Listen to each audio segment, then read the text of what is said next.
Hello વિદ્યાર્થી મિત્રો, chapter number 3 સંખ્યા સાથે રમત.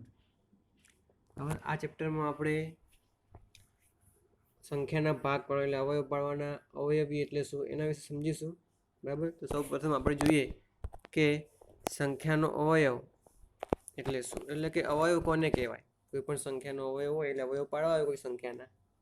બરાબર, તો એ કોઈ સંખ્યાના અવયવ પાડવા માટે ની વ્યાખ્યા સમજીએ, એટલે કે એને સમજીએ કઈ રીતે અવયવ પાડવા. જે સંખ્યા વડે આપેલી સંખ્યાને નિશેષ ભાગી શકાય, જે સંખ્યા વડે આપેલી સંખ્યાને નિશેષ ભાગી શકાય, એટલે કે કોઈ પણ સંખ્યા આપેલી છે, બરાબર, તો તે સંખ્યાને આપેલી સંખ્યાનો અવયવ કહે છે. માની લો 10 છે, બરાબર. હવે 10ના અવયવ કયા કયા થાય,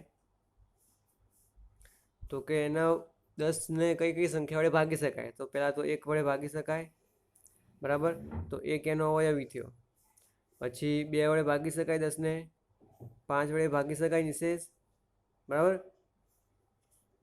તો 10ના અવયવ કયા થયા, 1, 2 અને 5 એ 10ના અવયવો થયા. હવે વ્યાખ્યામાં જ આપણને એવું જ કહે છે, શું કહે છે, જે સંખ્યા વડે, એટલે કે અહીંયા 1, 2, 5 વડે આપેલી સંખ્યાને, એટલે કે 10ને નિશેષ ભાગી શકાય, નિશેષ ભાગી શકાય, એટલે કે જે સંખ્યા વડે આપેલી સંખ્યાને, એટલે આપણને જે બી સંખ્યા આપી હોય એ સંખ્યાને કઈ સંખ્યા વડે નિશેષ ભાગી શકાય છે, બરાબર. તો તે સંખ્યાઓ જે હોય છે, એટલે કે અહીંયા 1, 2 અને 5 છે, એ સંખ્યા જે છે એ આપેલી સંખ્યાના અવયવ કહેવાય, એટલે કે અહીંયા 10ના અવયવ કહેવાય. ઉદાહરણ પરથી આપણે આવું સમજ્યા. ખ્યાલ આવી ગયો. અવયવ કોને કહેવાય ને કેવી રીતે અવયવ પાડવા. 10ના અવયવ કેવી રીતે પાડ્યા, તો 10ને કઈ કઈ સંખ્યા વડે નિશેષ ભાગી શકાય. નિશેષ એટલે જેની શેષ 0 હોય, બરાબર, એનો નિશેષ કહે. 10/2 કરું હું અહીંયા, બરાબર, આ 10 છે,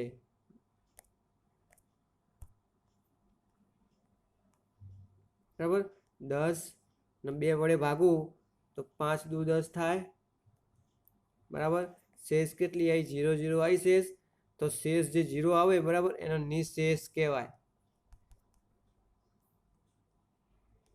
બરાબર. એટલે આપણે કહીએ કે નિશેષ ભાગી શકાય, એના આપણે નિશેષ ભાગી શકાય એવું કહીએ છીએ.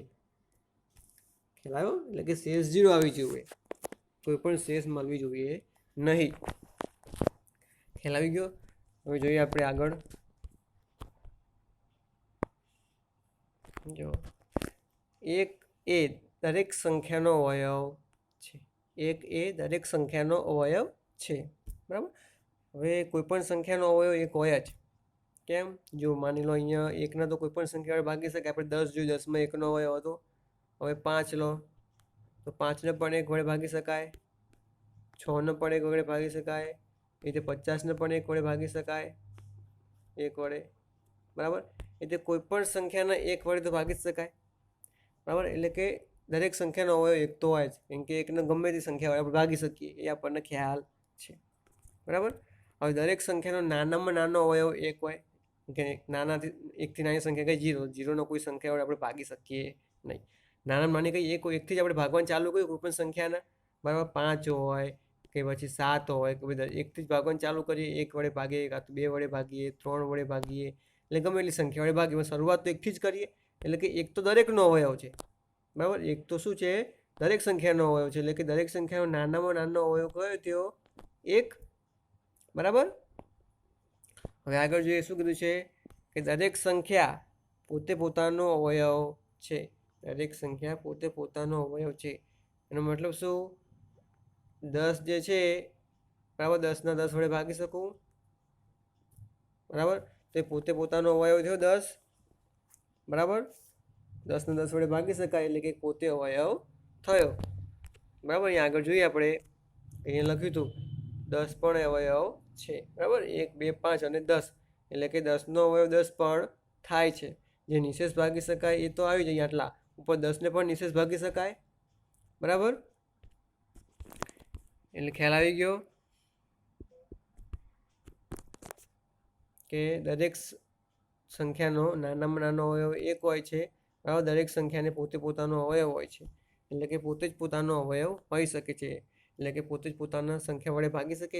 5ને 5 વડે ભાગી શકાય, બરાબર. એનો મતલબ શું કે 5નો અવયવ 5 કહેવાય, બરાબર. 5નો અવયવ 5 કહી શકીએ.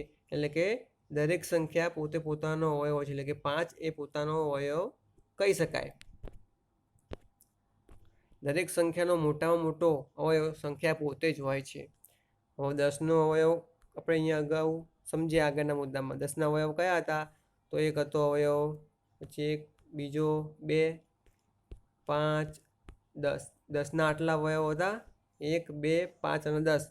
એમાં સૌથી મોટો કયો હતો? તો કે 10. એટલે કે સંખ્યા પોતે જ, જેના આપણે ભાગ પાડ્યા, જેના અવયવ શોધ્યા આપણે અહીંયા 10ના અવયવ, તો એ સૌથી મોટો અવયવ 10 પોતે જ થયો, બરાબર. તો અહીં એવું જ કહે છે કે દરેક સંખ્યાનો મોટામાં મોટો અવયવ એ સંખ્યા પોતે જ હોય છે. કેમ કે એનાથી મોટી સંખ્યા વડે આપણે ભાગી જ ના શકીએ. 10ને 10થી મોટી સંખ્યા વડે ભાગી શકીએ, 10 ભાગ્યા 11 કરી શકીએ, 10 ભાગ્યા 12 થાય, બરાબર. એટલે નિશેષ કોઈ પણ સંખ્યાને ભાગી શકીએ નહીં, એ સંખ્યા કરતાં મોટી સંખ્યા વડે. ખ્યાલ આવ્યો? સંખ્યાને તેના અવયવ વડે નિશેષ ભાગી શકાય છે. એ તો હમણાં સમજાવી આપણે કે સંખ્યાના અવયવ ગમે તે હોય, 10ના અવયવ 1, 2, 5 અને 10 છે, તેનો નિશેષ ભાગી શકાય, બરાબર. સંખ્યાનો અવયવ તે સંખ્યા કરતાં નાનો અથવા તે સંખ્યાની બરાબર હોય છે. એનો મતલબ શું? 10નો અવયવ જે છે આપણે સમજ્યા. કયો 10ના અવયવો? 1, 2, 5, 10, બરાબર. હવે બધા અવયવો જુઓ તમે, એમાં તમને જે બધા અવયવ જે દેખાય છે એ નાના હશે અથવા તે સંખ્યાની બરાબર હશે. જો 1, 2 અને 5 આટલા જે અવયવો છે એ 10 કરતાં નાના છે, અને જે 10 છે એટલે કે તે સંખ્યાને બરાબર કહેવાય, એટલે કે 10નો 10, બરાબર. ખ્યાલ આવી ગયો? એટલે કે સંખ્યાનો અવયવ તે સંખ્યા કરતાં નાનો અથવા તે સંખ્યાને બરાબર હોય છે. સંખ્યાના અવયવ નિશ્ચિત હોય છે, એટલે કે 10ના અવયવ નિશ્ચિત હતા કેટલા? 4. 4થી વધુ ના હોય 10ના અવયવ, બરાબર. એટલે કે નિશ્ચિત હોય, કોઈ પણ સંખ્યા હોય, પછી 15 હોય, 20 હોય, એના અવયવ નિશ્ચિત હોય, 4 કે 5 કે 10 કે 20, બરાબર. હવે જોઈએ સંખ્યાનો અવયવી. સંખ્યાનો અવયવી એટલે શું? તો અહીં જ આપણે વ્યાખ્યા જોઈએ પહેલાં, કે આપેલી સંખ્યા વડે નિશેષ ભાગી શકાય તેવી દરેક સંખ્યાને સંખ્યાનો અવયવી કહે છે, બરાબર. હવે આ વસ્તુ તમને થોડી અટપટી લાગશે, તો આપણે પહેલાં ઉદાહરણ સમજીએ. 7 જે છે, 7ના અવયવી કયા કહેવાય? તો 7 વડે 7, 14, 21, 28 ને નિશેષ ભાગી શકાય છે. એટલે કે આ બધી જે સંખ્યા છે એ બધી સંખ્યાને 7 વડે હું ભાગી શકું, એટલે નિશેષ ભાગી શકું, એટલે કે શેષ 0 આવે.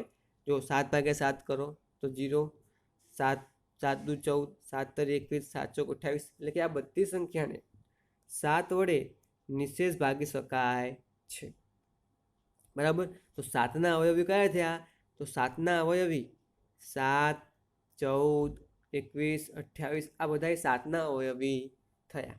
હવે આપણે વ્યાખ્યા સમજીએ કે આપેલી સંખ્યા વડે નિશેષ ભાગી શકાય તેવી દરેક સંખ્યાને, જે આપણને સંખ્યા આપેલી હોય, બરાબર, એના વડે દરેક સંખ્યાને ભાગી શકાય તો આપેલી સંખ્યાનો અવયવી કહે છે. એટલે કે જે સંખ્યા આપેલી છે આપણને, એ બધી આપેલી સંખ્યાને જે સંખ્યા વડે આપણે ભાગી શકીએ 7 વડે, બરાબર, તો આ બધા 7ના અવયવી થયા. ખ્યાલ આવી ગયો? બીજું એવું એક ઉદાહરણ લઈએ આપણે. માની લો 5, બરાબર.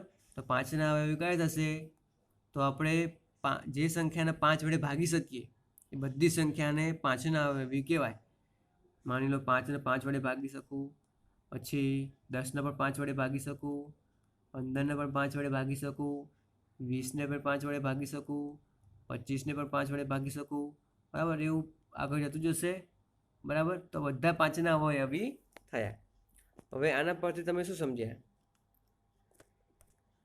તો કે જે સંખ્યાનો અવયવી પૂછે, અહીં 7નો અવયવી પૂછ્યું તમને, તો 7નો ઘડિયો લખી દો. 7 એકા 7, 7 દુ 14, 7 તરી 21, 7 ચોક 28, 7 પંચા 35.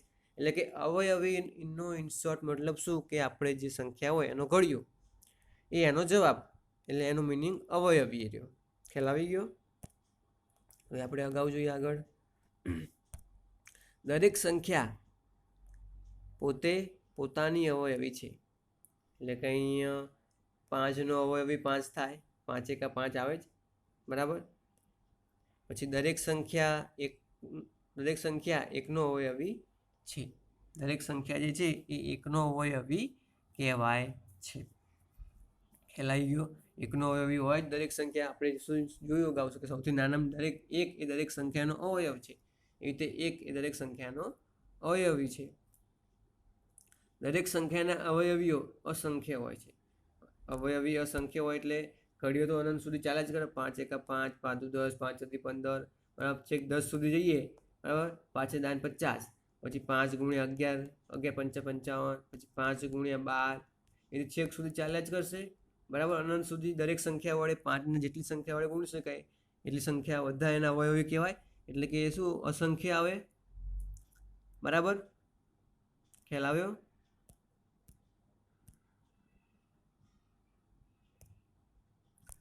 હજુ કોઈ પણ સંખ્યાનો નાનામાં નાનો અવયવી સંખ્યા પોતે જ હોય છે.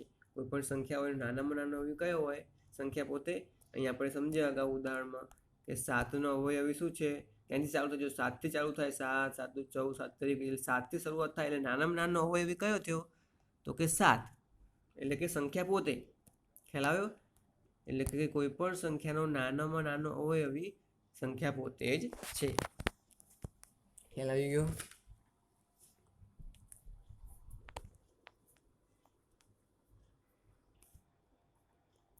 હવે આપણે જોઈએ સ્વાધ્યાય 3.1, બરાબર. તો અહીંયા આપી છે કોઈ સંખ્યા, એ સંખ્યાના અવયવો શોધવાના છે, બરાબર. અહીંયા અવયવો શોધવાના છે. 24ના અવયવો શોધવાના કીધા છે આપણને. તો 24ને કઈ કઈ સંખ્યા વડે ભાગી શકીએ? અવયવ એટલે શું? જે સંખ્યા વડે આપણે ભાગી શકીએ, બરાબર. 24ને જે સંખ્યા વડે ભાગી શકીએ એ અવયવ થયા. અવયવનો અવયવ મિક્સ ના થઈ જાય એટલું ધ્યાન રાખજો. અવયવી એટલે ઘડીઓ તમારે લખવાનો, ઘડિયાનો જે જવાબ હોય એ બોલવાનો, બરાબર. અને અવયવ એટલે કે કઈ સંખ્યા વડે ભાગી શકીએ. અહીં અવયવ કીધું છે તો 24ને કઈ સંખ્યા વડે ભાગી શકીએ? આપણે 1થી શરૂઆત કરીએ. 24ને 1 વડે ભાગી શકીએ તો 24 એકા 24 થાય, બરાબર. 1 ગુણ્યા 24 થાય. 24ને 1 વડે ભાગવું તો 24 આવે, એટલે 1 ગુણ્યા 4. પછી 2 વડે તો કે 12 દુ 24, 3 વડે તો કે 8 તરી 24, 4 વડે તો 6 ચોક 24, બરાબર. એટલે કે 1 વડે ભાગી શકીએ, પછી 2 વડે ભાગી શકીએ, 3 વડે ભાગી શકીએ, 4 વડે ભાગી શકીએ. હવે 5 વડે જોઈએ આગળ ભાગી શકાય છે. 5 એકા 5, 5 દુ 10, 5 તરી 15, 5 25, 24 ભાગ્યા 5 આપણે કરી શકતા નથી, બરાબર. નિશેષ જવાબ નથી આવતો આપણો. 24 ભાગ્યા 5 કરી નિશેષ આવશે, બરાબર. નિશેષ જવાબ આવશે નહીં. એ રીતે 6 વડે કરીએ તો 6 ચોક 24 થાય, બરાબર. ભાગી શકાય. અહીં તો અહીં લખ્યું છે આપણે 4 ગુણ્યા 6, 6 ગુણ્યા 4 એક જ થયું. બંને એક જ લખવાનું, બરાબર. એટલે કે આના આટલા અવયવી થયા, 4 અવયવી થયા, બરાબર. 24ના એટલે તો ડબલ થશે, 4 દુ 8 થશે અવયવો. સોરી, અવયવની અવયવો, બરાબર. ફરી સમજીએ આપણે 24, બરાબર. 24ના અવયવો તો પહેલાં આપણે 1થી શરૂઆત કરીએ કે 1 ગુણ્યા 24 એટલે કે 24. પછી 2 વડે ભાગી શકાય તો કે 12 દુ 24 થાય. 3 વડે તો 8 તરી 24, 4 વડે તો કે 6 ચોક 24, 4 છંગ 24, બરાબર. બંને 4 છંગ અને 6 ચોક બંને એક જ થયું, બરાબર. બંને એક જ વાર લખવાનું, અલગ અલગ લખવાનું નથી. હવે 5 વડે આગળ ભગાશે નહીં. 6 વડે તો આવી ગયું. 7 વડે નહીં ભગાય. 8 વડે પણ અહીં આવી ગયું, બરાબર. 8 વડે આવી ગયું. 9 વડે નહીં ભાગી શકો, 10 વડે નહીં ભાગી શકો, 11 વડે નહીં ભાગી શકો, 12 વડે આવી ગયું, બરાબર. હવે આગળ ભગાશે નહીં, કેમ કે મોટામાં મોટે 12 વડે ભાગી શકે. પછી 13 દુ 26 થઈ જાય, બરાબર. અહીં તો આપણે 24 સુધી જવાનું જ છે, બરાબર. તો એના આટલા અવયવો આયા. કેટલા? આ 1, બરાબર. પછી 2, પછી 3, 4, 6, 8, 12 અને આ 24, બરાબર. તમે જોઈ શકો છો લાઇનસર આપણે બધા અહીં લખ્યા જ છે, બરાબર. 1 2 3 4 6 8 12 અને 24 જે અહીંયા ભાગ પાડે આપણે બધા એના પરથી, બરાબર.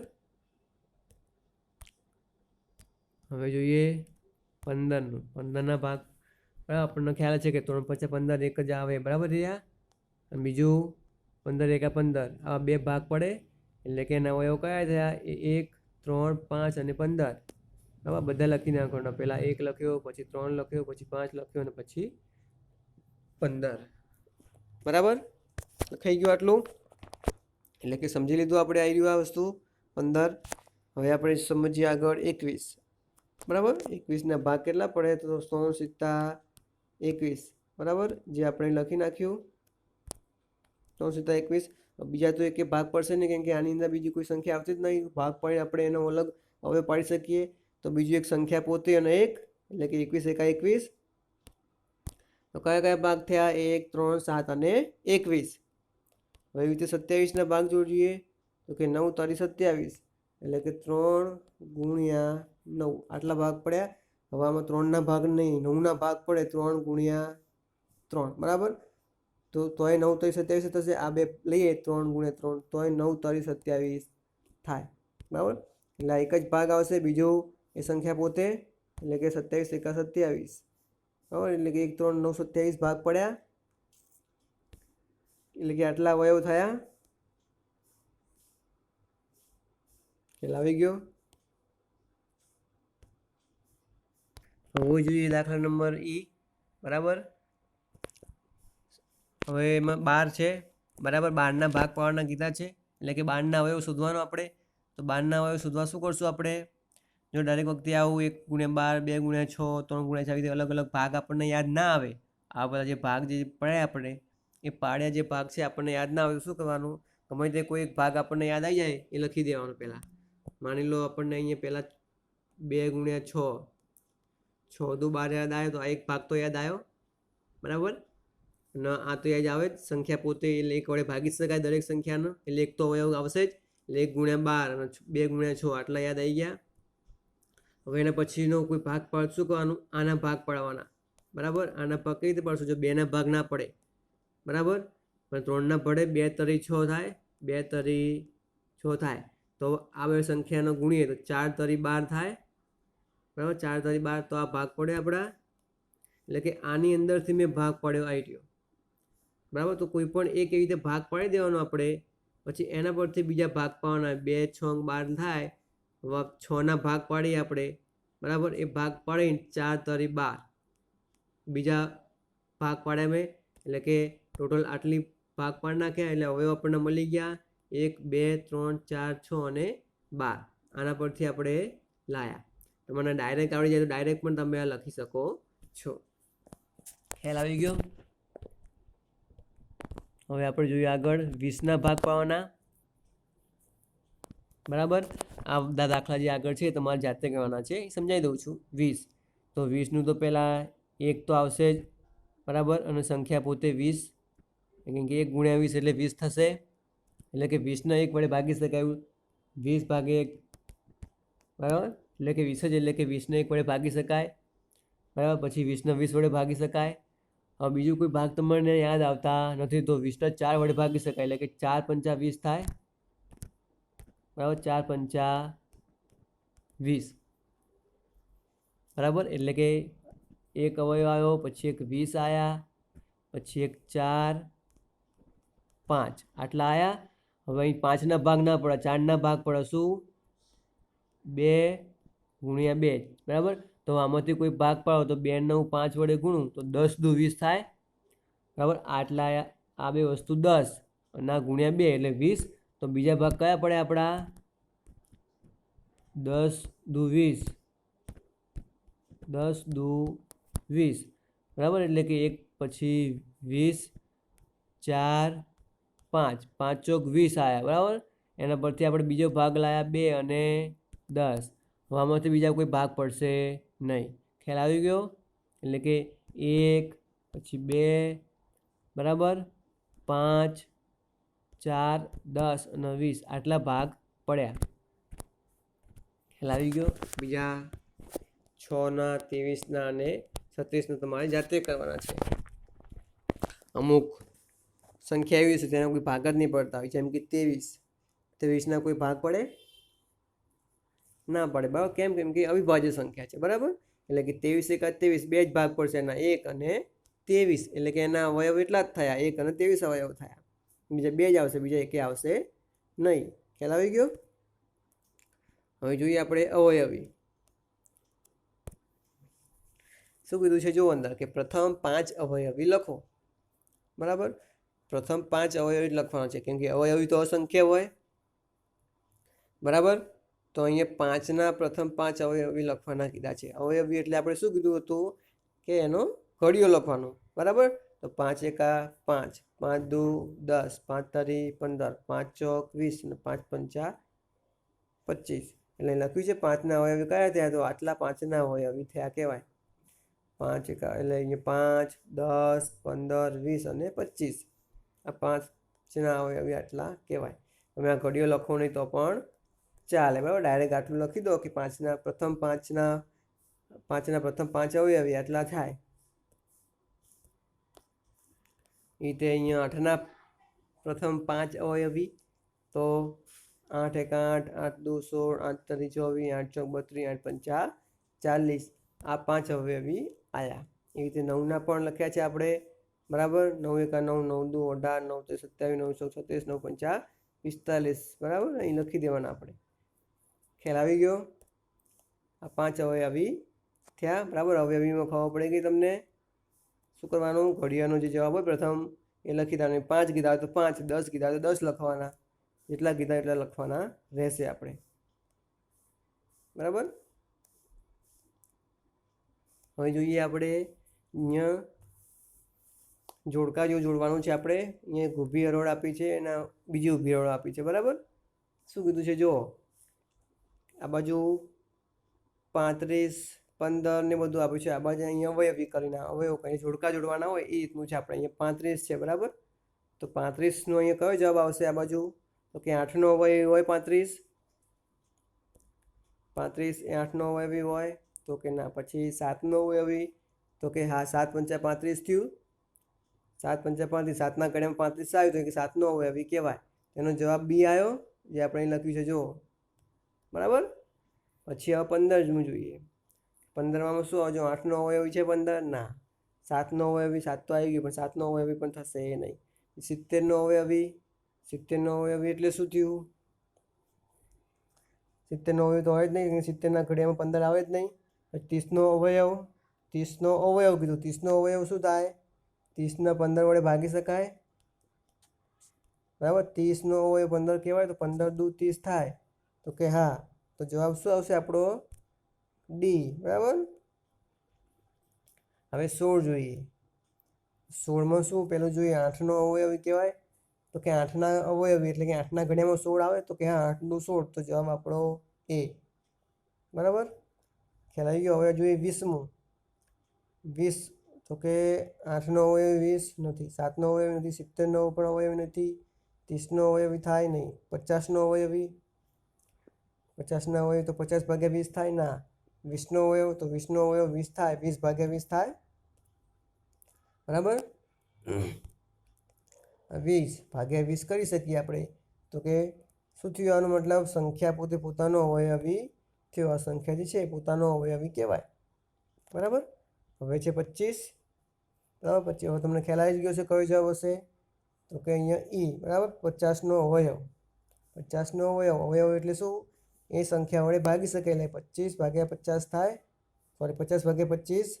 50નો અવયવ એટલે કે 50નો અવયવ એટલે કે 25 છે, એટલે કે 50ને 25 વડે ભાગી શકાતા હોય તો એનો અવયવ કહેવાય. એટલે 25 તો 50 થાય, બરાબર. ખ્યાલ આવી ગયો તમને. તમે જે જવાબ જે છે, બરાબર, એ નીચે લખી શકો છો. પ્રશ્ન નંબર 4 જોઈએ. 100 સુધીના 9ના બધા અવયવો લખો. 100 સુધીના 9ના બધા અવયવી શોધો. અવયવી કીધું છે, બરાબર. અવયવી એટલે શું, તો કે ઘડિયો, 9નો ઘડિયો. પણ ક્યાં સુધી, 100 સુધી જ કીધું છે. જો આપણને અગાઉ પ્રથમ 5 અવયવી કીધા હતા, અહીંયા 100 સુધીના બધા અવયવી લખવાના છે. એટલે કે 9નો ઘડિયો લખવાનો, જ્યાં 100 સુધી આવે, 100થી વધવાનું નહીં, ત્યાંથી અટકી જવાનું. 9 એકા 9, પછી 9 દુ 18, 9 તેર 27, 9 ચોક 36, 9 પંચા 45, 9 છોક 54, 9 સિત્તેર 63, 9 અઠ્ઠા 72, 90 81, 9 દા 90, બરાબર. 11 9 99. હવે 12 9 કરશું આપણે, શું તો 108 થાય, બરાબર. એ શું 100 કરતાં વધી જાય, એટલે કે 100 સુધીના જ લેવાના છે, એનાથી વધારે લેવાના નથી. એટલે આપણા 9ના 100 સુધીના અવયવી આટલા આવ્યા. ખ્યાલ આવી ગયો? આની પીડીએફ હું તમને પાછળથી મોકલી દઈશ, બરાબર? અત્યારે આ વસ્તુ સમજી લેજો.